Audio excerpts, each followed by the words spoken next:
mas tá aqui, ó, descabelada, credo. Boa tarde, gente. Como vocês estão? Tô um pouquinho rouca, mas tá tudo bem. Olá, Ludmila, Gustavo, tá todo mundo chegando. A Rafaela, sejam todos muito bem-vindos, viu? Ana Laura, querida. Olha que maravilha, todo mundo chegando. Que bom, viu? Eu só tô organizando aqui a câmera para ficar melhor para vocês, né? Guilherme tá aqui firme e forte, né, Guilherme? Que bom, que maravilha. Olha só, Maria Clara também. José Augusto, sejam bem-vindos. O pessoal tá entrando, gente. Já tá esperando, porque geralmente eu entro 6 e 7, né? Que é o horário que eu chego com o Heitor da escola. Mas hoje ele não teve aula, então eu consegui entrar na hora certa, viu? O pessoal tá chegando aqui, ó. Enquanto o pessoal tá chegando, eu vou refrescando a memória de vocês, tá bom? Então vamos lá. No nosso último encontro, o que que a Pro fez? Nós falamos de poesia romântica. E hoje, a nossa aula é dedicada a falar da prosa romântica, características dessa prosa romântica, e para a gente já ir para Machado de Assis, fazer um realismo machadiano, tudo bem? Então, eu vou postar um material para vocês. Esse material ainda não foi disponibilizado para vocês, porque eu vou arrumar e editar. Hoje eu vou colocar ele online para vocês, mas aí eu vou colocar ele bonitinho, editado no PowerPoint para compartilhar e vocês tê-lo também, certo? É um material sobre prosa romântica, ok? Então vamos lá. E daremos continuidade à Ciranda de Pedra, né, gente? Firmes e fortes. Ó, começamos. Boa noite, Pedro. Começamos na semana passada a falar de Ciranda de Pedra. Tudo bem? Então vamos começar com o pé direito. O pessoal tá chegando. Sexta-feira, né, gente? Sextou. Vamos lá, então. Gente, o Pro vai começar. 5 e 5. Perdão, 6 e 5. Acho que dá para começar. Aqui, ó. Vou começar o compartilhamento para a gente já começar a falar de escolas literárias. Então vamos lá. Repito, fiquem tranquilos que esse material eu vou editar para vocês, tá bom? Para compartilhar com vocês. Começou o compartilhamento. É esse material aqui, ó, gente, que não deu para eu editar para vocês, tá? Mas eu acredito que tá dando para todo mundo ver. Tá, não tá? Tá dando para o pessoal ver. Isso. Sim, Ludmila. Ótimo, José Augusto, todo mundo. Então a prova vai começar, tá bom? Vamos começar aqui com o pé direito. Olha só, meus amores, estamos falando de prosa romântica. Lembra que a Pro havia dito na aula passada que a subdivisão de gerações, ela só acontece para poesia. Perdão. Quando eu estou na prosa, eu não tenho subdivisão de gerações. Nós teremos tipos de romance. E é isso aqui que a Pro quer chamar a atenção de vocês. Alguns tópicos para a gente refletir. O primeiro tópico, gente, é que você deve pensar que a prosa romântica, ela não existe no período colonial. Então, olha só, quando eu falo de período colonial, eu estou falando de barroco, e de arcadismo, né? Na verdade, a gente pode até chegar antes, ó, a gente pode falar de quinhentismo, que é uma literatura portuguesa feita no Brasil, sobre o Brasil, mas não é ainda uma literatura brasileira. Depois eu tenho o barroco no século XVII, lá em Salvador, Bahia, e depois eu tenho o arcadismo no século XVIII. Ok, isso é a nossa literatura colonial, período colonial. Então o romantismo, essa prosa romântica, ela é inexistente nesse período. Até porque você jamais vai esquecer que o romantismo inicia pós-independência do Brasil. Ok? Vocês vão lembrar das nossas aulas que o romantismo iniciou em 1836 com a publicação de um livro chamado Suspiros Poéticos e Saudades. E você vai lembrar que esse livro é um livro de poesia do Gonçalves de Magalhães. A prosa, ela vai começar depois, certo? A produção poética foi mais importante no romantismo, então ela teve um peso absurdo. E sem sombra de dúvidas, gente, a nossa literatura é baseada no quê? Na Europa. O que eu quero que vocês fiquem atentos é que esse modelo europeu vai servir de norte para a nossa literatura toda do século XIX. Gente, vamos combinar? Quando você tem barroco e arcadismo, o Brasil copiava Portugal, éramos colônia. Agora, quando chega o romantismo, deixamos de copiar Portugal e passamos a copiar a França. A França passa a ser o grande norteador da arte brasileira. E olha que interessante, não é à toa que em 1922, na Semana de Arte Moderna, qual é a grande proposta? Romper com a cópia. Chega de copiar. Desde que estamos no barroco até no finalzinho ali no simbolismo, finalzinho do século XIX, só copiamos modelos do exterior, certo? Aqui, gente, tem uma curiosidade que eu quero compartilhar com vocês. Em 1843, o Teixeira e Souza, ele publica esse livro, O Filho do Pescador. Então você pode pensar, ué, então oficialmente, essa é a obra que inicia a prosa romântica. Só que esse livro, gente, ele tinha uma qualidade duvidosa. E em 44, Joaquim Manuel de Macedo publica a Moreninha, e foi um escândalo, mas no melhor do bom sentido, né? Um escândalo de público. A mulherada adorou, os rapazes adoraram, os mais velhos também, agradou a todo mundo. Por isso, meus caros, oficialmente a Moreninha ficou como a obra que inaugura a prosa romântica no Brasil. A Moreninha em 1844. Mas é bom que você saiba que antes da Moreninha teve essa obra O Filho do Pescador, mas que não emplacou. A qualidade do Joaquim Manuel de Macedo era muito superior à do Teixeira e Souza. Por isso que o Teixeira e Souza foi, relegado ao esquecimento. Olha o que nós temos aqui. A Moreninha é considerado o primeiro romance brasileiro por sua qualidade estética superior e por seu grande sucesso entre os contemporâneos. Tranquilo até aqui, moçada? Guardem isso, a Pro faz questão de bater nessa tecla. Pro, é importante eu saber desse livro, Filho do Pescador. É importante você saber que ele existiu e que ele foi relegado ao esquecimento. Que a obra, sim, que vai ser o marco inicial, vai ser a Moreninha, certo? Pro, eu não li este livro. Esse livro. Me dá pelo menos uma orientada para eu lembrar do que se trata. Gente, a Moreninha começa, na verdade, com um convite. Nós temos o protagonista, ele é estudante de medicina, o Afonso, e ele, perdão, Augusto. E ele tá com os colegas, né, no Rio de Janeiro, e aí um dos colegas, o Felipe, fala, olha, vai ter um feriado de Santana, e lá na ilha de Paquetá, a minha avó comemora esse feriado, né, o feriado de Santana. E vai ter festa, vai ter comemoração. Por que vocês não vêm passar o final de semana na minha casa, lá na ilha, em Paquetá? Aí, gente, o protagonista a princípio fala, não, não, 1000 vezes não, não tô afim, tem que estudar, tô desanimado. E aí o Felipe, gente, usa um argumento poderosíssimo. Vai ter as primas. Olha o argumento, gente, as primas. Professor, e as primas aqui são as primas, prima mesmo, né? Traduzindo, vai ter mulher. Gente, o Felipe usa esse argumento para convidar o colega, não sabendo que o colega vai se interessar pela própria irmã do Felipe, que é a Carolina, que é a nossa moreninha. E aí começa toda a confusão. E é interessante, gente, que antes do Augusto ir para Paquetá, o Felipe lança um desafio, né? Deu um tiro no pé, Rafaela, total. O Felipe, ele lança um desafio, ele faz uma aposta. Ele fala assim, vamos, vai ser ótimo. E ó, algo me diz que você vai se apaixonar. Então vamos fazer uma aposta? Se você for e se apaixonar, você vai escrever um romance depois. Se você não se apaixonar, eu, Felipe, escrevo um romance. Olha o tipo de aposta do século XIX. A aposta é escrever um romance, viu, meu povo? E aí o que acontece? Claro que ele se apaixona por Carolina. E o romance que ele vai escrever chama-se A Moreninha. É aquela história mais açucarada possível, que a sua taxa de glicose vai lá em cima de tão açucarado que é. Ok, moçada? É um clássico A Moreninha, certinho?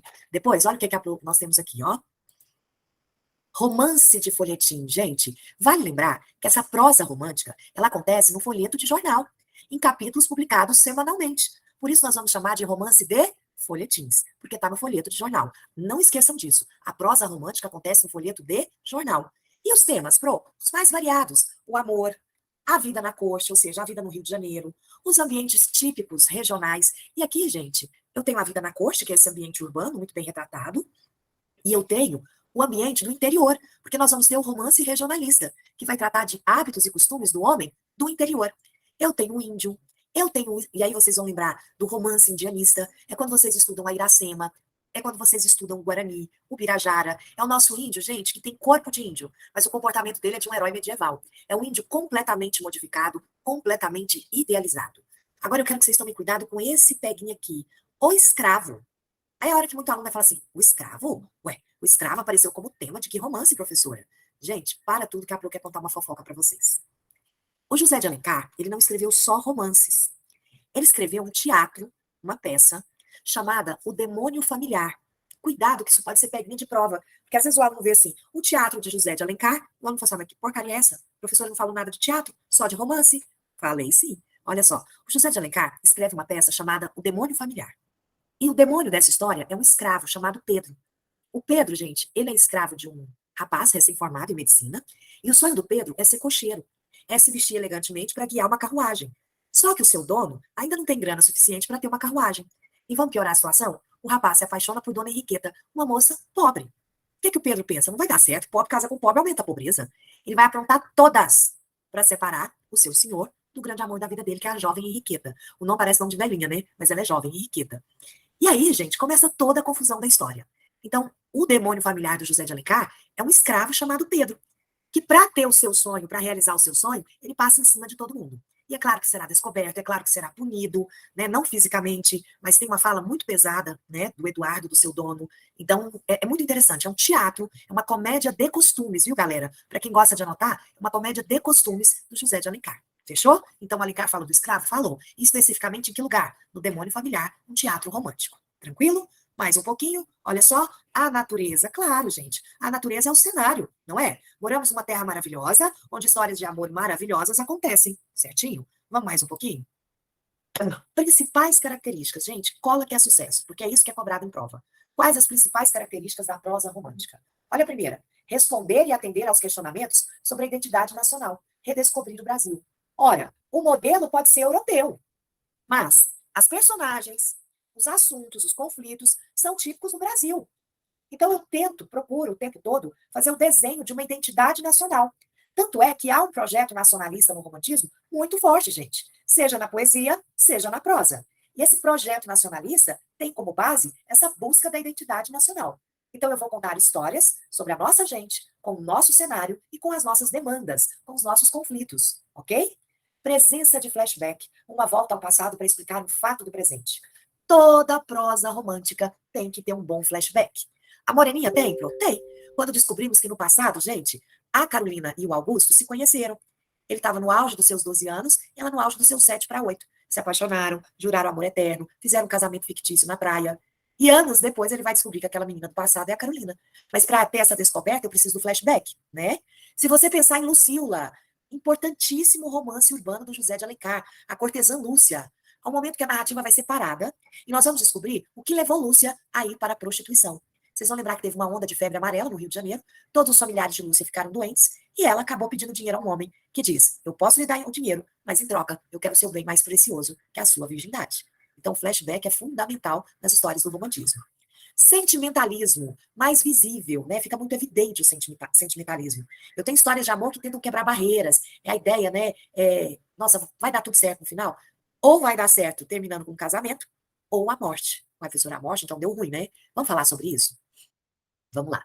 Gente, na prosa romântica, existem duas coisas que purificam o amor, que purificam, perdão, a personagem. Né? Então, repito, na prosa romântica, existem duas coisas que purificam o personagem. A primeira delas é o amor. O amor faz as pessoas serem melhores, não é? O amor redime as pessoas. Um bom exemplo disso é o livro Senhora. Perdão, gente. A garganta tá judiada. É o livro Senhora do José de Alencar. A Aurélia Camargo, ela peca, porque em nome de uma vingança, ela vai fazer o casamento dela no inferno com o Fernando Seixas. Mas no final, quando o Fernando Seixas fala, eu tô indo embora, acabou esse casamento, acabou essa merda, porque ele tá revoltado, a Aurélia é feminista. Eu passo pano. Não é, Rafaela? A Aurélia é fantástica. A Aurélia pede pra ele ficar.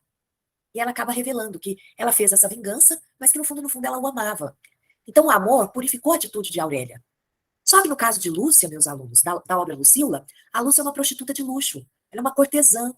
Essa personagem, só o amor não bastava. Por isso ela teve que ter um final trágico. E aí, meus caros, isso não é romance de folhetins? Os capítulos não são narrados semanalmente no folheto de jornal? As mulheres começaram a escrever para o Alencar, no caso de Lucila, e as mulheres deram um choque. Ou você mata essa Lúcia, ou ninguém mais vai ler suas histórias. Onde já se viu uma história que uma prostituta se dá bem no final? Tolerância zero para Lúcia. Então, a morte teve que purificar a Lúcia. Só o amor não bastaria. Tá claro? Então, guardem isso. Duas coisas purificam a personagem romântica: ou o amor ou a morte. Certo? Tem mais na prosa romântica, olha só. Sentimentalismo, perdão, mais embaixo. Idealização de um amor que quebra barreiras. Traz à tona a ideia de que o amor é a única forma das personagens se purificarem. Quando a gente coloca a única forma, gente, é bem dentro da subjetividade. Como assim, professora? Mesmo Lúcia morrendo no final da narrativa, ou seja, só o amor não bastou, mas o amor existiu. Tá vendo? O amor fez ela mudar o comportamento dela. Tanto, gente, que desde que ela fica com o personagem Paulo a primeira vez, ela se apaixona por ele, ela não fica mais com nenhum outro homem. Isso foi uma forma do amor purificar lá. Mas não bastou só isso. Por isso ela teve um final trágico. Tudo bem? Então, aí vocês conseguem perceber, né? O quanto o amor ele pode melhorar a personagem, mas ele não a salva. Principalmente quando ela comete o grande pecado, que é o pecado da carne. Numa sociedade extremamente preconceituosa e machista do século XIX. Idealização de um herói ou de uma heroína. Gente, um bom herói romântico, uma boa heroína romântica, ela tem coragem, é idealista, tem a noção de justiça social, de moral. Sabe aquela pessoa do bem, perfeita? Esse é o herói ou heroína romântica. A Lúcia, O comportamento dela, e por que que eu tô falando tanto de Lúcia? Porque ela é a mais ambígua de todas, viu, gente? Ela é aquela mais complexa das personagens do José de Alencar. Ela é corajosa, ela é idealista, ela é extremamente caridosa, né? Ela ajuda muito, inclusive, outras prostitutas. Então, esses comportamentos que vão melhorar a imagem do personagem são extremamente ressaltados na prosa romântica, certinho? Vamos mais um pouquinho? Pronto, olha só. Eita, gente, cola nisso aqui, que isso aqui é sucesso. Quais os tipos de romance? Pode tirar print da tela, fica à vontade. Lembrando que a Pro vai pegar o material e editar para mandar para vocês. Mas quem já quiser tirar print da tela, fica à vontade aí, ó. Primeiro tipo de romance que nós temos, romance indianista. Dão continuidade à idealização do índio, que começou com quem? Com a poesia. Olha Juca Pirama. Sou bravo, sou forte, sou filho do norte, guerreiros ouvi. Essa idealização começou na poesia e ela continua na prosa. Herói representando o Brasil e os brasileiros, sendo corajosos, heróico, forte, idealizado. Há uma valorização da natureza e o espaço, onde ocorre a narrativa, não é, gente? E esse espaço que é exaltado é a paisagem brasileira. Pro, quais os romances indianistas? Tá aqui, ó, gente. Iracema, o Guarani, o Birajara. Todos eles do José de Alencar. Então, são histórias que vão tratar de hábitos e costumes do índio, e sempre de maneira idealizada. Isso aqui você não pode esquecer. A idealização, ela é fundamental tanto na poesia quanto na prosa, certo? Na sequência, romances regionalistas. Procuram apresentar as características mais típicas das diversas regiões culturais do país. Eu estou falando agora do herói do campo, gente. É o sertanejo, alguém que pertence à sua terra e é o retrato dessa terra. Ora, esse herói do campo é como, Ele é bravo, ele é honrado, valoriza a moral, os costumes, né? Os costumes do seu ambiente, gente, aqueles valores do homem do interior, colocando-se sempre em oposição, moçada, às liberalidades da cidade e dos homens de lá. Isso é muito interessante. Tem uma obra, gente, que está até citada aqui, ó. Aqui nós temos Inocência, do Visconde Talmai, O Tronco, do IP, Tio. Eu quero que vocês tomem cuidado com Tio. Tio e o Gaúcho é do Alencar. A escrava Isaura Bernardo Guimarães. Mas eu quero que vocês tomem cuidado com esse livro chamado Tio. Nesse livro, fica muito evidente o quanto o pai da protagonista é... O pai não, me perdoa, gente. O quanto a própria protagonista é extremamente conservador. Então, ela é muito religiosa, ela é muito conservadora. Em Inocência, sim, que aparece o pai da protagonista. Extremamente conservador também. Sabe aquela ideia, manda quem pode, obedece quem tem juízo? Tá no pai de Inocência. Tio, ela é rígida com ela mesma, a personagem Berta. O apelido dela é Tio, meus alunos. Por que que uma pessoa tem um apelido Tio? Conta isso pra mim, que eu quero entender. Gente, essa menina Berta, ela ensina um rapaz que tem problemas mentais. Ela vai alfabetizar esse rapaz. O nome desse rapaz é Brás. Mas não é o Brás Cuba, não. E aí, gente, quando ele vê o tio, acento gráfico, ele acha aquilo a coisa mais bonita do mundo, gente. Ele fica encantado com o acento gráfico. E aí ele fica falando assim: tio é lindo, eu gosto de tio. Aí ele olha pra Berta e fala assim: Berta é linda, Berta é tio. Então, o apelido da menina é o tio do acento gráfico. Imagina, gente, você é tão linda como o acento do tio. Tudo bem, moçada? Coisas de José de Alencar. E essa personagem, ela é totalmente o contrário de uma pessoa egoísta. Ela é extremamente altruísta. A personagem Berta, gente, é aquela personagem que na fila de preferências, ela vem em último lugar. Vem a torcida do Flamengo inteira na frente. Ela sempre está pensando no outro, ela sempre está pensando no próximo. Ok? Tio do José de Alencar. Na sequência. Ai, gente. Vamos lá. Ó, romance histórico. Ih, esse aqui não emplacou, não, gente. Vou contar para vocês por que esse aqui foi um fiasco. Tem como temática fatos históricos da história do Brasil. É importante saber que romances indianistas também podem ser considerados históricos.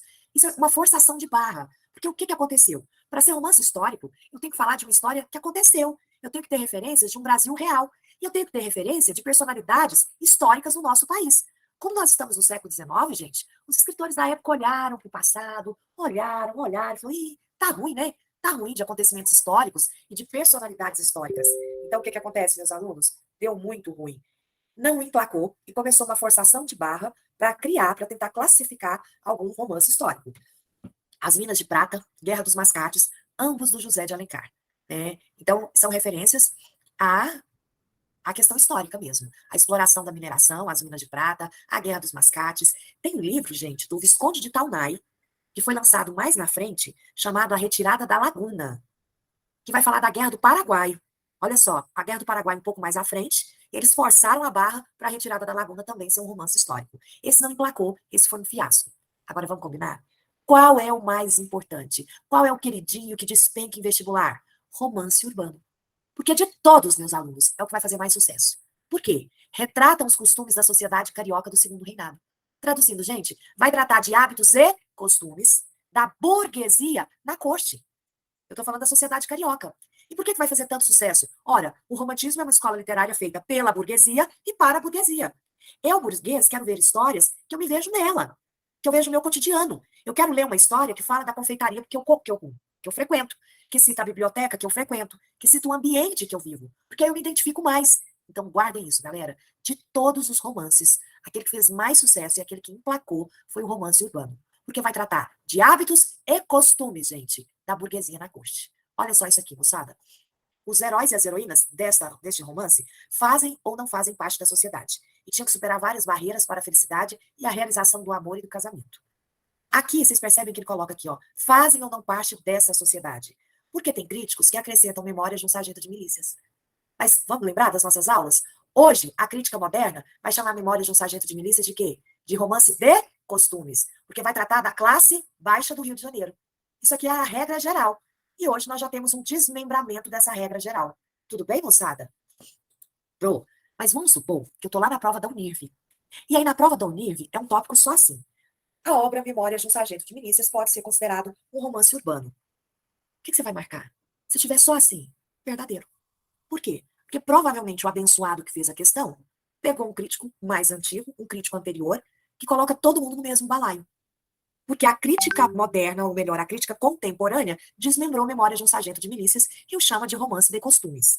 Tudo bem? Porque eu vou tirar a classe baixa para tratar depois. E aqui eu deixo só a nada, só a burguesia, certo? Mas vamos combinar? É muito mais forte chamar ele de romance de costumes, romance da malandragem e principalmente, gente, a Unirv pode usar o termo romance picaresco. O pícaro. O pícaro é o nosso Leonardinho. Tudo bem? Tá claro isso para todo mundo? Fechou? Tranquilo? Com isso, gente, olha as obras que são citadas aqui da prosa romântica. Lucila, esse é o carro-chefe de vestibular, esse que despenca. Diva, Senhora, Aurélia Camargo. A Viuvinha, todos do Alencar. A Moreninha, o Seminarista e, como eu havia dito, Memórias de um Sargento de Milícias para uma crítica mais geral, uma crítica mais atual, tirou ele daqui. Certinho? Tranquilo até aqui? Ok. Deu para dar uma revisada nas características gerais do romantismo prosa? Ok, Gustavo? Sim? A gente pode esticar o pezinho, pegar esses 10 minutos que nós temos e fazer uma introdução de realismo, Machado de Assis? Pode, meu povo? Bora fazer? Então a Pro vai colocar aqui no ponto, gente, ó. Vamos começar Machado de Assis hoje. Já vou abrir aqui no ponto para vocês, para a gente começar a falar de Machado de Assis. Joaquim Maria Machado de Assis. Aqui, eu tenho um quadro comparativo que eu gosto muito de trabalhar com ele. Muito, muito, muito mesmo. Deixa para eu abrir. Que eu acho ele muito útil. Eu vou abrir ele num separador aqui. E aí a gente vai se organizando aqui. Muito bem. Aqui eu vou abrir o compartilhamento.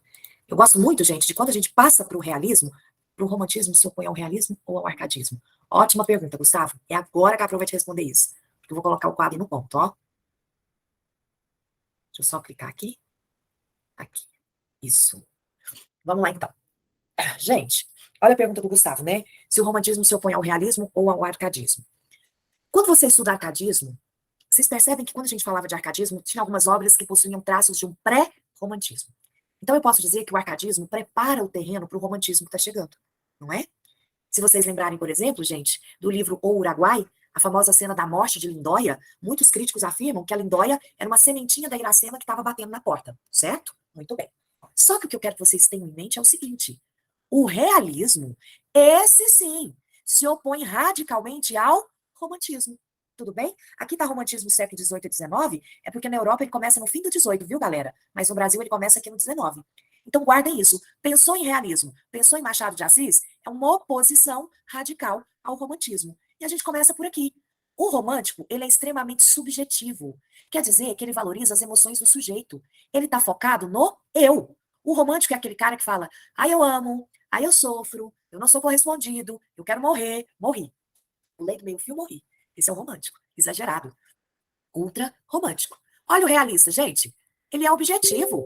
E o foco dele está em quê? No eu ou na realidade? Na realidade. Gente, ele é tão objetivo, realista, que o negócio é o seguinte: a linguagem de Machado de Assis é uma linguagem culta, porém objetiva. Quando eu descrevo um personagem, eu descrevo de maneira objetiva, diferente lá do romântico. Gente, o José de Alencar tem livro que ele descreve uma cortina, vários livros ele descreve cortina, viu, gente? Ele passa quase o capítulo inteiro descrevendo uma cortina que nunca mais aparece na história. Como diz os meninos em sala de aula lá no cursinho, eles falam assim, professora, o cara tá só enchendo linguiça. Aqui não.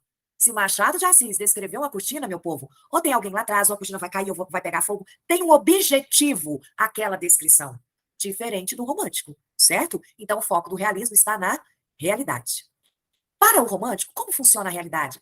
Ela é interpretada de acordo com o sujeito, que a observa e descrita de forma mais subjetiva. A realidade varia conforme os sentimentos de quem olha. Então, a realidade para o romântico, ela está intimamente ligada com a forma que eu, particular, a interpreto.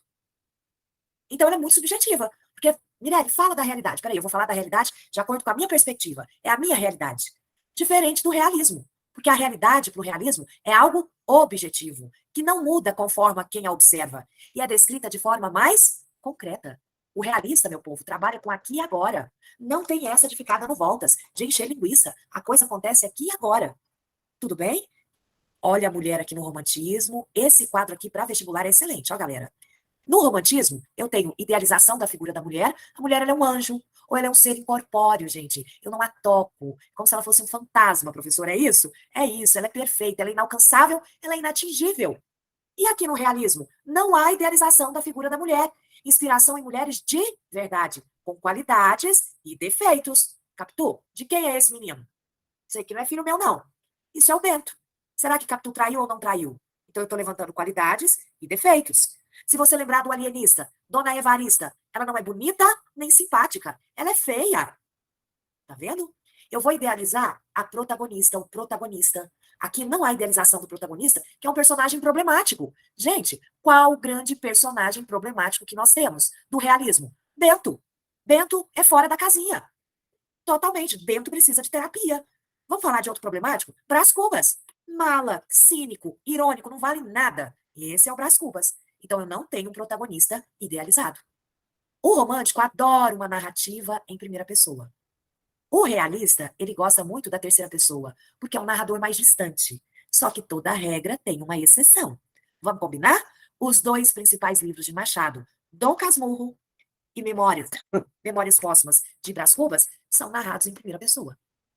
Mas, em geral, eu tenho muitos contos em terceira pessoa, esse narrador distante, certo? Aqui, no romantismo, os sentimentos e as emoções são evidenciados. No realismo, não. Eu vou evidenciar a razão, eu vou evidenciar a ciência, o pensamento positivista da época. Percebe, gente, a diferença? Cadê vocês aqui? Gustavo, meu querido, respondeu a sua pergunta? Deu para ver bem a diferença? O romantismo, ele foi preparado pelo Arcade. Mas o romantismo e o realismo são extremos, são opostos. Tudo bem? Tranquilo até aqui? Pessoal, tranquilinho? Na semana que vem, o que vai acontecer? A Pro vai terminar realismo e eu vou começar naturalismo. Porque na semana que vem, eu vou pontuar algumas coisas para amarrar o realismo. Vale lembrar que, como nós estamos vendo, por exemplo, vimos o alienista, vocês tiveram muita base do que é o texto realista. Aqui falta só a Pro ajustar nas características e eu já passo para o naturalismo. E aí, eu já quero que vocês pensem em uma coisa para a semana que vem, galera. Vamos pensar aqui junto com a Pro? O realismo, oficialmente, ele começa em 1881, com a publicação de Memórias Póstumas de Brás Cubas. Belezinha. Só que aí, meu povo, em 1881, Aloysio de Azevedo escreve uma obra chamada O Mulato, que é o início do naturalismo. Então, eu posso dizer que essas escolas são contemporâneas. Elas ocorrem ao mesmo tempo. E vamos dar uma incrementada? Em 1882, garganta, Pro, nossa, tá judiada. Perdão, gente. Em 1882, Teófilo Dias publica Fanfarras, que é a obra que inaugura o parnasianismo no Brasil. O que eu quero que vocês observem? Três escolas: realismo, naturalismo e parnasianismo são escolas contemporâneas, que acontecem ao mesmo tempo. E as três se opõem ao romantismo, porque as três são pautadas na razão, no materialismo. E no caso do naturalismo, ele tem um plus, ele ainda tem um algo a mais, que é o cientificismo. Por isso que quando vocês estudam o curso, a gente fala muito de determinismo, de darwinismo. Por isso que o personagem Jerônimo é aquele português que abrasileirou-se, que o meio moldou o Jerônimo. Tá claro isso para vocês? Então, agora nós mergulhamos num bloco de escolas contemporâneas que se opõem ao movimento romântico e que são pautadas no uso da razão. Fechou? Tranquilo até aqui? Encerramos a nossa parte, então, de escolas, para começar agora, 8h46, continuar o livro Ciranda de Pedra. Certinho, gente? Gente, eu lembro que eu comentei com vocês, certo, Sara? Obrigada. Eu não sei nem se deu tempo de eu comentar isso com vocês. Esse ano saiu uma tese de doutorado e eu vou até publicar o link dessa tese para quem depois quiser dar uma olhada nela com atenção. Ela tá muito fresquinha, muito bem feita, é um doutorado, né, gente? E, e aí eu tô mexendo com essa tese sobre ciranda de pedra e montando material com base nessa tese. Por quê? Porque a Unirv adora pegar dissertação de mestrado, tese de doutorado, e lá no meio do texto isolar a frase e fazer da frase ser o seu item de prova. Então, a Pro tá dando um carinho especial para esse material, eu vou até compartilhar com vocês. É esse aqui, ó. Aqui. A Pro vai até compartilhar com vocês, aqui pelo... Aqui, moçada, que compara com a Cinderela. Isso, lembra do item? E eu quero trabalhar muito com base nesse material aqui, porque ele tá bem recente, sabe, gente? Então, nós vamos vir e mexe, a Pro vai trocar uma ideia com vocês sobre esse material. Tudo bem? Então, eu acho que vale muito a pena. É um material que vai ser um material de apoio para as nossas aulas, ele agrega muito, certo? Então, a gente vai dar continuidade aos nossos trabalhos. Hoje eu vou até mostrar nesse material um peguinha, gente, que a Univ pode fazer ele na maior cara dura. Eu acho que ela faz nem com intenção que você pega. Vocês acreditam, gente? Ela pega a frase, mas como a frase está fora do contexto, ela pode dar uma quebrada na cabeça do aluno. Tudo bem? Então vamos lá? Refrescando a nossa memória, gente, na semana passada nós começamos Ciranda de Pedra. E eu lembro que eu falei do capítulo 1 com vocês, quando a personagem Virgínia se preparava para ir visitar as irmãs. A princípio ela não queria. Quem iria buscá-la era a governanta da casa do pai. Chegamos a falar sobre isso, não chegamos na aula passada? Confirma para Pro. Não? Foi só a introdução, bem de leve? Então, não, foi só o início, né? Foi bem de leve. Gente, lembrei, foi quando eu mostro para vocês aquele diálogo que ela cita o Dante Alighieri, a origem do nome. Não, gente, então bora arrasar na nossa aula hoje. Não foi isso, gente? Então vamos lá que vocês vão amar essa aula hoje, eu espero, né? Olha só, eu pretensiosa, viu, gente? Vocês vão amar. Foi sobre os pecados, né? Dante esqueceu de colocar no seu sétimo círculo, né? Nos seus círculos, perdão, o círculo do rejeitado. Ok. Então vamos começar com o pé direito. Gente, olha só. Quando você lê um livro, você está lendo e os personagens eles vão acontecendo na sua frente, você vai descobrindo todo mundo. Só que quando você vai analisar um livro, muda. Porque nem sempre o meu aluno lê o livro. Concorda? Ó, ou eu estou levantando falso testemunho dos meus alunos, gente? Não é, Josi? Por força maior, não deu para você ler esse livro. Não é, Vitória, Lucas? Então, a Pro sempre trabalha com o seguinte sistema. Antes de começarmos a história, eu preciso que o aluno tenha em mente a estrutura do enredo. Eu preciso que aquele esqueleto básico, dupla, nem li, nem lerei. Gente, essa é novidade para a Pro, viu? Eu preciso que vocês tenham um conhecimento básico para a Pro entrar na história. Eu não posso partir do princípio que você leu e começar falando, você vai ficar doidinho quando vai pipocando um monte de personagens. Então, a gente vai começar com o pé direito agora. E eu vou trabalhar a primeira coisa na nossa aula, estrutura de enredo. É o esqueleto do texto. Depois a gente vai compondo esse esqueleto, né? Com músculos, com os órgãos, e compõe a pessoa, tá bom? Mas agora é o esqueleto, fechou? Então, vamos lá. Primeira coisa que eu quero que vocês tomem cuidado com a Unirv. Essa obra é narrada em terceira pessoa. É um narrador onisciente. Se é um narrador onisciente, é aquele narrador que tudo sabe e tudo vê. Isso, Lucas, ele sabe tudo. Só que eu quero que vocês tomem cuidado com esse detalhe.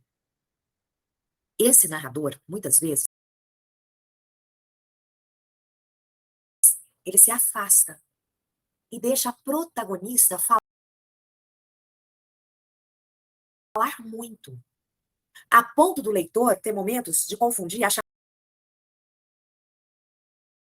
que quem está narrando é a própria protagonista, a Virgínia. Quando ele se afasta e essa protagonista fala demais, nós chegamos numa característica importantíssima do texto, que é a presença do monólogo interior. Vamos entender isso melhor? Monólogo interior? A Lígia é uma escritora da terceira fase do modernismo, da geração de 45. Essa obra é de 1955. Se não me falha a memória, eu vou conferir. Ela é contemporânea, a Lígia, a Clarice Lispector. Concorda? E se tem uma coisa no texto da Clarice que é muito forte, é o monólogo interior e o fluxo de consciência. É muito presente no texto da Clarice. Monólogo é uma voz interior. É eu conversando comigo mesma. Monólogo interior. Fluxo de consciência é um fenômeno que ocorre. Porque vamos pensar, imagina um teatro. Eu estou sentada no palco, sozinha. A peça é um monólogo. Se te falarem que a peça é um monólogo, gente, quer dizer que eu vou ter só um ator. Só que se eu estou no teatro e eu estou sentada pensando comigo mesma, se eu não verbalizar, você não vai ficar sabendo. Você está na plateia, você não lê mente, acabou a peça. Concorda? Então, no teatro, eu preciso dessa fala, da oralidade, para eu entender o que se passa dentro da personagem. Mas e se eu estou lendo o livro? Como que eu vou saber o que se passa dentro da personagem? Através de um fluxo de consciência. É como se eu, gente, deixa eu até pegar aqui, ó. Vou, onde estão as coisas? Eu vou pegar aqui.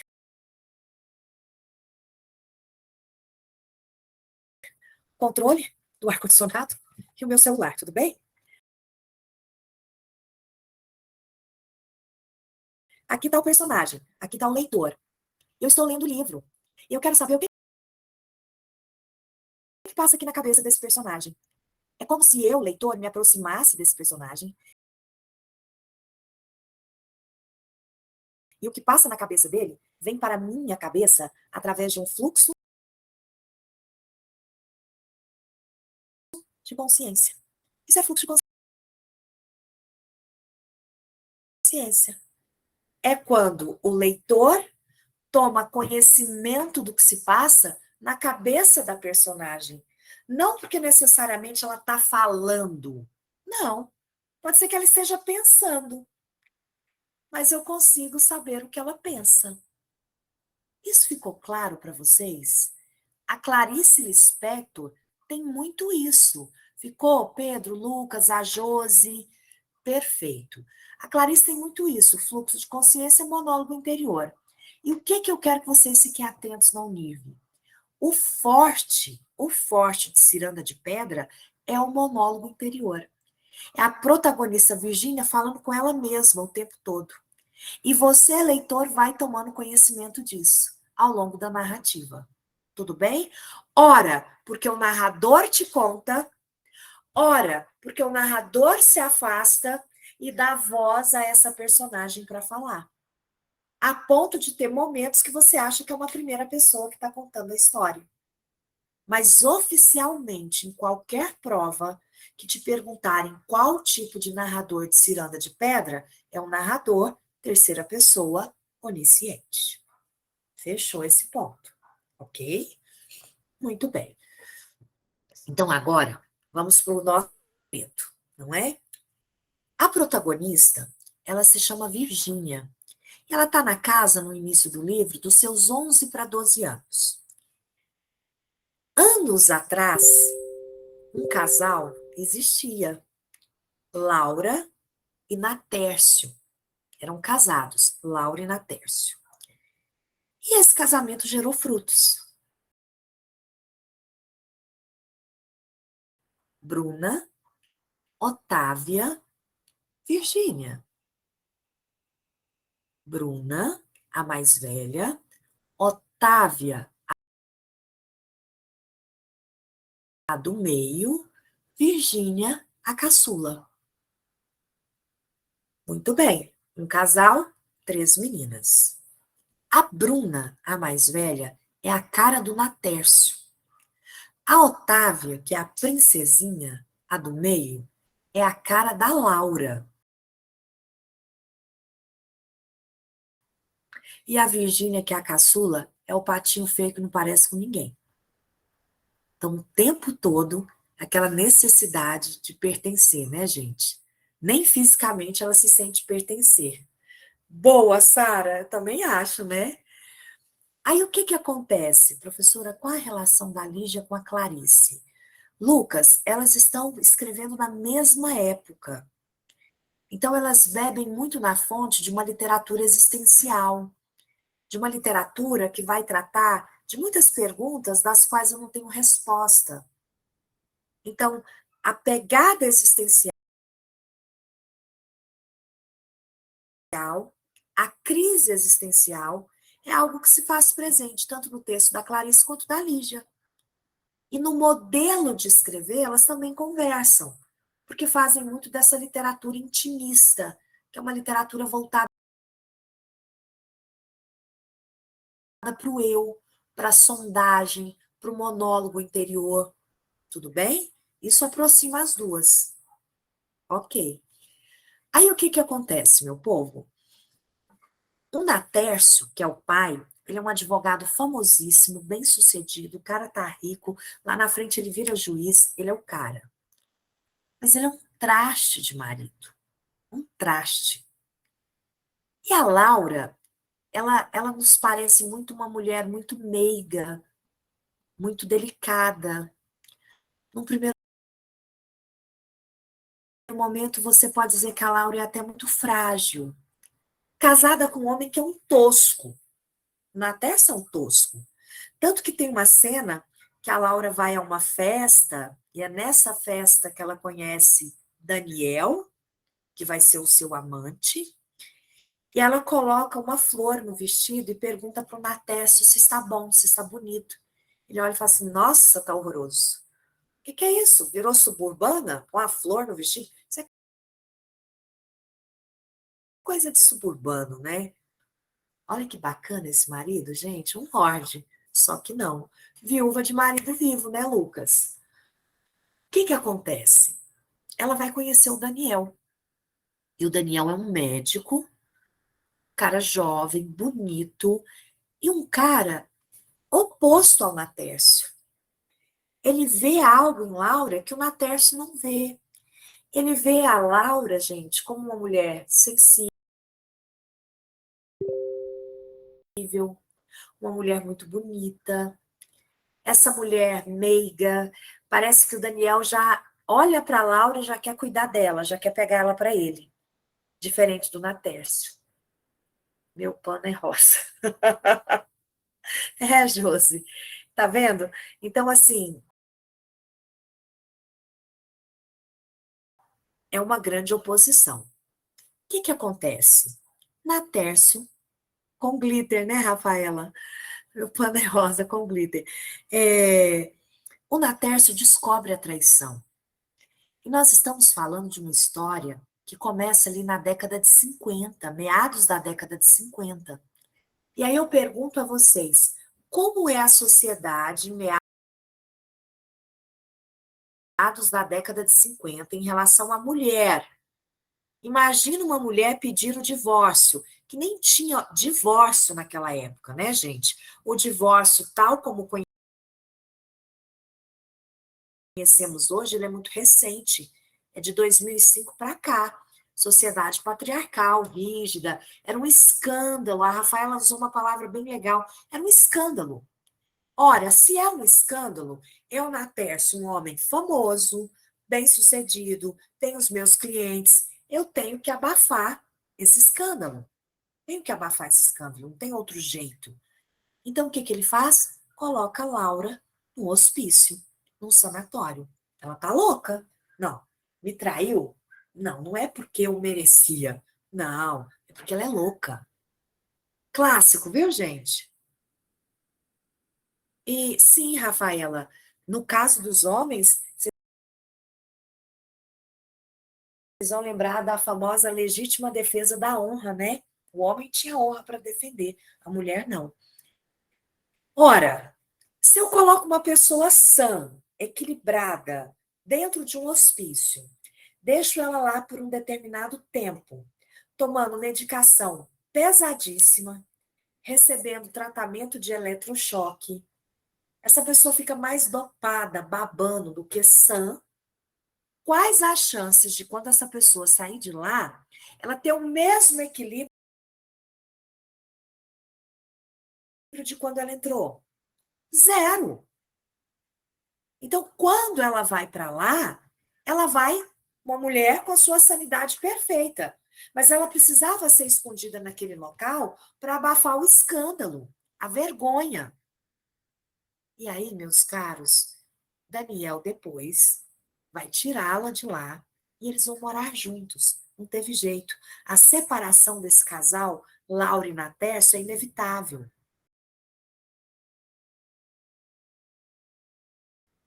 Quando ocorre a separação, Virgínia, a caçula, vai morar com Daniel, padrasto, e a mãe, Virgínia. Aí vem uma questão que eu quero que vocês tomem cuidado. Olha o tanto que isso aqui é perigoso. Quando você pensa na Virgínia em relação ao padrasto, ela gosta dele? A princípio, não. Porque o sonho da Virgínia é ver o pai com a mãe outra vez. Então, é aquela menina de 11, 12 anos, gente, muito imatura, como é que eu posso esperar a maturidade de uma criança? E que, se ela, o que ela puder fazer para unir o pai e a mãe, para voltar a ter aquela vida que ela achava que era a vida perfeita, ela vai fazer. Então, Daniel é um obstáculo. Se é um obstáculo, ele tem que ser retirado. Tem momentos na fala dela que você vê um certo ódio em relação ao Daniel. Só que com a convivência, esse sentimento se transforma. Sim, Lucas, a Bruna é a mais radical, a irmã mais velha. Esse sentimento se transforma. E você começa a perceber na leitura do texto que a Virgínia, ela tenta calar, abafar qualquer sentimento de afeto em relação ao Daniel. O problema é se a Unive fizer isso que eu vou mostrar agora para vocês. A Pro vai compartilhar. Acho que está chovendo, ou vai chover, está trovejando por aqui, viu, gente? Aqui, na tese, eu quero mostrar isso aqui para vocês. Aqui, a Pro vai encher a tela, que vai ficar melhor para a gente enxergar.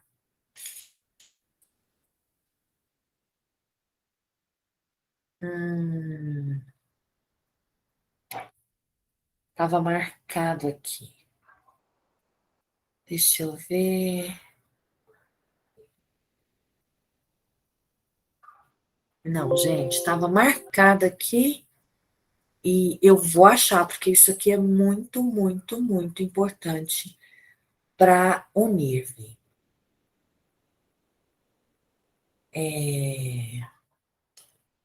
Localizar, ódio,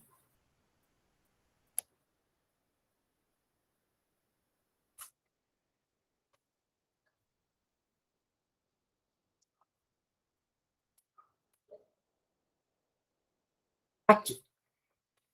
Achei, meus alunos. Vamos supor que a Unirv faça essa sacanagem aqui. Isso aqui vira um item. A protagonista nutre um ódio cego por Daniel, pois entende que ele é o antagonista da sua vida. Ponto. Vou colocar aqui.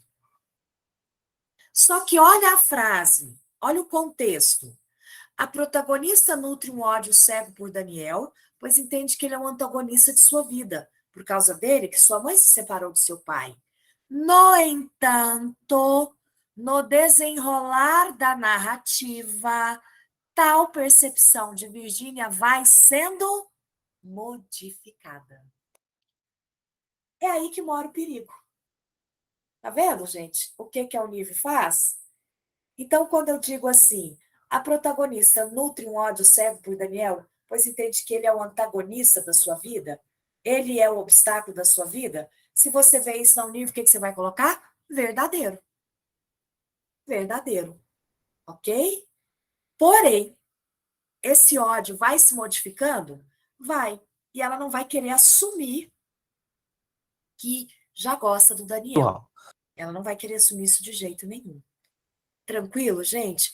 Deu para ver como que eu quero montar essas aulas de ciranda de pedra com vocês? Nós vamos muito no artigo. E aí a gente vai vendo possibilidades de itens com vocês. Certo? Tranquilo? Muito bem. Aí o que que acontece, galera? Continuando aqui. Então houve a separação. Me confundi. Marcele, com o que, meu bem, que você se confundiu? Mostra para a Pro. A Josiane, perfeita.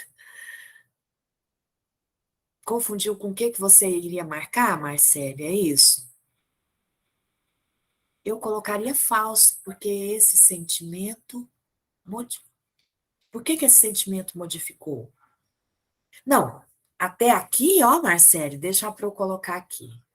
Aqui, ó. Quando ele diz assim, ó. A protagonista nutre um ódio cego por Daniel, pois entende que ele é o antagonista de sua vida. Isso aqui é a verdade. Ela nutriu isso por ele. O porém é que ao longo da narrativa, quando ela convive com ele, o Daniel é um cara muito gente boa. É um cara do bem. É um cara que cuida da mãe dela. Tanto que tem uma cena, gente, que ele fala que ela tem que mudar da casa, que ela vai morar com o pai dela, e ele fica triste. E ela vê que ele ficou triste, e ela se comove com a tristeza dele. Mas aí ela respira fundo e fala: tô nem aí. Tá vendo? Então, no desenrolar da narrativa, a Virgínia, essa percepção vai sendo modificada. Verdadeiro. Mas, a princípio, ela nutre esse ódio? Sim, porque ela considera ele o obstáculo da vida dela para ela ser feliz com o pai e a mãe. Ficou claro? Ah, sim, professora, não quero falar. Mas ela muda esse sentimento por conta do final? Lucas, ela muda o sentimento antes dela tomar conhecimento de muita coisa. Vai mudando, é gradual, ok, meu querido? É gradual.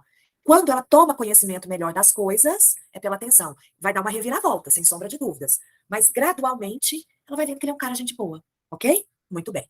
Outra coisa, para encerrar essa parte, eu já ir no texto. Ela não tem duas irmãs? Essa Bruna, gente, eu quero que vocês tomem muito cuidado com essa personagem. Porque ela. Vamos pensar nas idades das meninas? A Marcele vai queimar a língua. A Virgínia tá na casa dos 11, 12. A Otávia tá na casa dos 15 anos. E a Bruna tá na casa dos 16 para 17. Então a Bruna ela é morena, ela se parece muito com a Tércio. E ela é a representante da moral e dos bons costumes. Ela é religiosa, ela conhece a Bíblia, ela cita trechos da Bíblia. Sério, ela é igual o pai. Igual em tudo, né, Marcele? Então, ela é aquela pessoa, a Bruna, que sabe direitinho mirar o teto do outro para jogar a pedra. Ela aponta o dedo, ela julga. Tanto ela julga, galera, que tem um momento que ela vai virar, no primeiro capítulo, a Virgínia vai falar assim: Bruna me diz que mamãe está doente assim, é castigo pela traição. A mãe é adúltera. E na Bíblia diz que a adúltera não terá perdão. Essa é a Bruna. Só que eu quero que vocês tomem cuidado, que aquele que gosta de julgar muito, às vezes tem um teto de vidro. Então, lá na frente, nós vamos ter uma reviravolta. E vai acontecer uma coisa que você vai falar assim, gente, mas justo a Bruna, a Santinha, aquela que, né, que aponta o dedo para todo mundo, não esperava isso dela, não. Karma. Ela esqueceu de ler a Bíblia toda, né, Josi? Isso mesmo. Tá certo, meu povo? Então guardem essa personagem para vocês, a Bruna. A Otávia, gente, eu também preciso que vocês tenham ela em mente, porque ela é uma referência. Ela é uma referência para Virgínia. Otávia versus Virgínia. Ela não queria ficar sozinha lá. É, ela é uma boneca de porcelana, Lucas, você definiu perfeitamente. Ela é descrita como uma menina loira, os cabelos cacheados. Isso. Ela toca piano, ela sabe francês, ela tem aula de canto. Ela é uma princesa. E se eu, Virgínia, tenho ela como referência, ela é a princesa e eu sou a Fiona. É a Fiona do Shrek, a Virgínia, comparada com a Otávia, né? Então, vai ter muito essa questão da comparação entre Virgínia e Otávia. Então, tem uma Virgínia como essa referência de beleza. E para encerrar esse esqueleto, eu quero falar de uma personagem, de duas personagens. Luciana, que ela trabalha na casa da Laura e do Daniel. né? A Luciana ela é descrita como uma moça, uma morena. A Virgínia vai dizer que ela é mulata, a invejosa. E a Luciana, gente, ela vai ser apaixonada pelo Daniel. Perfeito, apaixonada. Então, isso é uma informação importante. E quem é a governanta da casa do Natércio? Porque se o Natércio separou da Laura e ficou com as duas filhas mais velhas, ele precisa de uma mulher na casa para organizar aquela casa, administrar. Outra invejosa, Marcela aqui, é a Frau Herta. Frau Herta, isso mesmo. Que depois tentam colocar um apelido nela para ficar mais fácil, vão chamá-la de Fraulein. Mas é a Frau Herta. Ok. Esse é o nosso esqueleto básico, porque agora nós vamos para o capítulo 1. Olha só, vamos lá. Gente, aqui está, e aqui a Pro vai mostrar alguns trechos para vocês, tá bom? Olha só. Aqui, primeira parte, capítulo 1. Olha só o comecinho, gente. Vamos traçar o perfil da Virgínia? Olha isso aqui. Virgínia subiu precipitadamente a escada e trancou-se no quarto. Abre, menina, ordenou Luciana. Virgínia encostou-se à parede e pôs-se a roer as unhas, seguindo com o olhar uma formiguinha que subia pelo batente da porta. Se entrar aí, nessa fresta, você morre, sussurrou, soprando-a para o chão. Eu te salvo, bobinha, não tenha medo, disse em voz alta, e afastou-a com o indicador. Nesse instante, fixou o olhar na unha roída até a carne. Pensou nas unhas de Otávia e esmagou a formiguinha.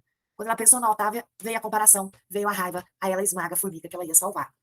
Virgínia, eu não estou brincando, menina, abre logo, anda. Agora não posso. Não pode por quê? Estou fazendo uma coisa. Pensava em Conrado. Vamos lá? Para tudo. Nós não falamos das duas irmãs, Bruna e Otávia? Essas duas irmãs, elas têm 3 amigos. Eles são 5 inseparáveis amigos. Então eu tenho, vamos contar, Bruna, Otávia, Conrado, Letícia e Afonso. Olha a ciranda de pedra, tá formada. E eu, Virgínia, o tempo todo tento entrar nessa ciranda, mas é difícil. Ó, não entra aqui fácil, não. Esse Conrado é irmão da Letícia, eles são vizinhos do Natécio. Natécio mora numa mansão. Então, Conrado, a família dele também tem um poder aquisitivo bacana. E ele é descrito como um príncipe. Ele é o amor da vida da Virgínia. Ela, no auge dos seus 11, 12 anos, morre por esse rapazinho de 16 para 17. Morre. Criança não namora. Eu também, nem ama, né? Eu também acho, Marcele. Ela morre por causa dele. E aí o que que acontece, gente? Aquela paixão acontece. Ele é o príncipe, mas ela não é a princesa. A princesa é Otávia. Então sempre, a Marcela, essa Virgínia desequilibrada, sempre que ela pensa no Conrado como príncipe, todo príncipe precisa de uma princesa. E não é ela que vem como princesa, é a Otávia. Ok? Muito bem. Só terapia, viu, Josi? Aí olha só, gente. Ela lembrou do Conrado ela explicar que os bichos são como gente, têm alma de gente, e que matar um bichinho era o mesmo que matar uma pessoa. Se você for mar e começar a matar só por gosto, na outra vida você será bicho também. Mas um desses bichos horríveis, cobra, rato, aranha, deitou-se no assoalho e começou a se espojar angustiosamente, avançando de rastros até o meio do quarto. Gente, ela vai se arrastando no chão como uma cobra. Ou você abre ou eu conto pro seu tio. O tio é o Daniel. É isso que você quer? É isso? Virginia imobilizou-se. Ser cobra machucava os cotovelos. Melhor ser borboleta. Mas quem ia ser borboleta de certo era Otávia, que era linda. E eu sou feia. E ruim, ruim, ruim. Exclamou, dando murros no chão. Ergueu a cabeça. Pode contar tudo. Tio Daniel não me manda. Quem manda em mim é meu pai, viu? Meu pai.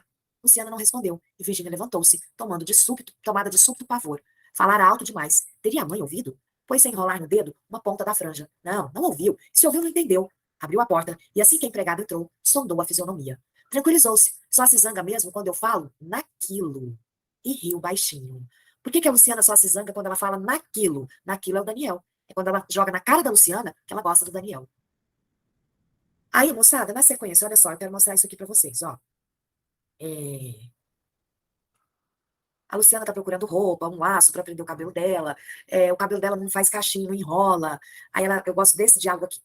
Escute, Luciana, você acha mesmo que se a gente é ruim nessa vida, numa outra vida a gente nasce bicho? Tenho medo de nascer cobra. Você já é cobra, disse Luciana, com brandura. E você é mulata, retorquiu Virgínia no mesmo tom. E gosta dele, por isso faz tudo para parecer ser branca. Ó, que pesada essa fala, não é, gente? Muito, muito, muito pesada. Aqui você vê bem a imagem que ela tinha da Luciana, né? E o discurso, né, que tinha na década de 50. Isso aqui sendo falado com muita tranquilidade na década de 50. Hoje inadmissível, né? Continuando, gente. É verdade. Ó, mais adiante, moçada.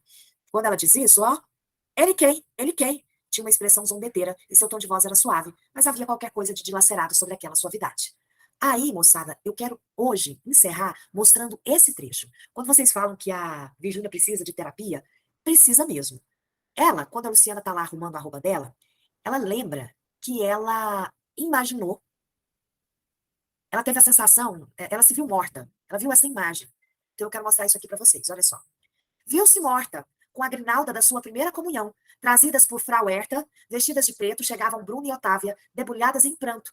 Nós te desprezamos tanto e agora você está morta.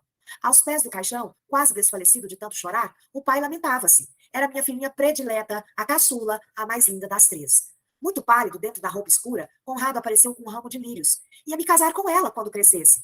Alguém se aproximou de Frau Herta. Mas, e onde está Daniel? Por que não veio ao enterro? E Frau Herta, em voz bem alta, para quem quisesse ouvir. Ele fugiu com Luciana. Fugiram os dois. A essas horas, estão se divertindo juntos, rindo, cantando. Para tudo, gente. Olha o quanto é emblemática essa cena. Ela imagina ela num caixão, com a sua roupa de primeira comunhão. As irmãs chegam chorando, falam, nossa, desprezamos tanto ela. O pai fala, nossa, minha filhinha preferida. Cuidado com isso, não, Nívia. A filha preferida do Matércio é Bruna, porque parece com ele. Ela quer ouvir tudo que ela diz ali, é o que ela queria ouvir de fato. Ela queria que as irmãs reconhecessem que são muito cruéis com ela. Ela queria que o pai reconhecesse que a amava e que ela era a preferida e a mais bonita.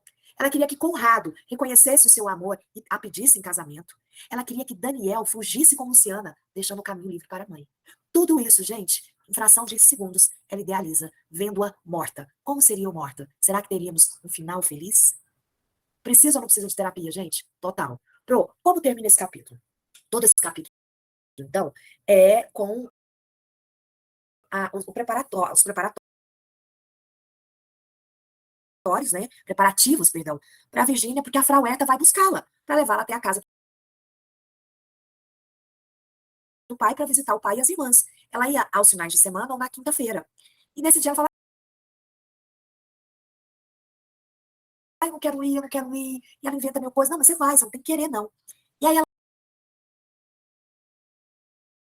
quando tá prontinha, ela passa no quarto e vai conversar com a mãe. Gente, tem uma coisa que eu acho que vale muito a pena comentar com vocês. A Virgínia, quando conversa com a mãe, ela pega a mãe em momentos de lucidez. Porque normalmente a Laura não tá lúcida. A Laura tem alucinações terríveis com duas coisas. Guardem isso para mim. Ela visualiza muito aí um besouro, de casco para baixo, barriga para cima, com as perninhas assim, viu, gente? E todo mundo sabe que se o besouro vira de casco para baixo, ele morre porque ele não consegue desvirar. Isso aqui é a sensação de impotência. Isso aqui, gente, morrer fazendo isso aqui, ó, é a sensação de impotência, é a sensação de prisão, aprisionamento. Vou ficar aqui até morrer. Eu não mudo de posição, certo? Morre de exaustão, Rafaela. Isso mesmo. E outra coisa, outra alucinação que ela tem. Ela vê muito as mãos se transformando em raízes presas na mão dela. E quando ela tem esse tipo de alucinação, o Daniel chega para ela e fala assim: peraí, meu bem, deixa eu cortar, ó. Ó, tô cortando as raízes. Pronto, cortei. Não tem mais raiz na sua mão. Tá claro para vocês? Então, são dois momentos de alucinação. O que, que eu quero amarrar com vocês? É nos momentos de lucidez que Virgínia tenta enfiar o pai na história. Não sair do lugar, não progredir, que também tem a ver com as raízes, Rafaela, aprisionamento. A ideia de prisão, né? É nos momentos de lucidez que a Virgínia toca no nome do pai com a mãe. Ah, papai está com saudade. Papai perguntou pela senhora. Como ela estava no manicômio, aprisionamento. Pode ser o mesmo. Ela saiu do manicômio, mas o manicômio nunca saiu da Laura. Tudo bem? Pergunto aos senhores, valeu a pena nosso encontro hoje? Foi bom? Rendeu? Sim, Marcele. Ludmila também. Passou rápido, não passou, gente? Ananias voou o tempo, ó. Meus amores, semana que vem a gente continua. E aí, ó, a gente já vai nos capítulos desenvolvendo rapidão. Ah, é a aula que descansa a cabeça, não é? Gente, literatura é lindo. Literatura vem para acalmar vocês.